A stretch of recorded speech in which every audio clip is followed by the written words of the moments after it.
Breaking news చూస్తున్నాం. హైదరాబాద్ గగన్ పహాడ్లో హైడ్రా అధికారులు అక్రమ నిర్మాణాల కూల్చివేతలు చేపట్టారు. అప్ప చెరువు ఎఫ్టీఎల్ పరిధిలో వీటి నిర్మాణం చేపట్టినట్లు గుర్తించారు. ఆక్రమణదారులు ఇక్కడ చెరువు భూములను కబ్జా చేసి షెడ్లు వేశారు. దీంతో హైడ్రా అధికారులు భారీ పోలీసు బందోబస్తు మధ్య నిర్మాణాలను కూల్చివేస్తున్నారు.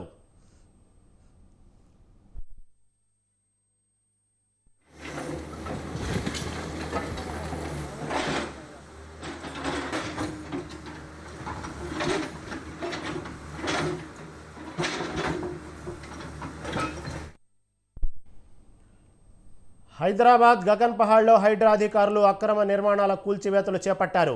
అప్ప చెరువు ఎఫ్టీఎల్ పరిధిలో వీటి నిర్మాణం చేపట్టినట్లు గుర్తించారు. ఆక్రమణదారులు ఇక్కడ చెరువు భూములను కబ్జా చేసి షెడ్లు వేశారు. దీంతో హైడ్రా అధికారులు భారీ పోలీసు బందోబస్తు మధ్య నిర్మాణాలను కూల్చివేస్తున్నారు.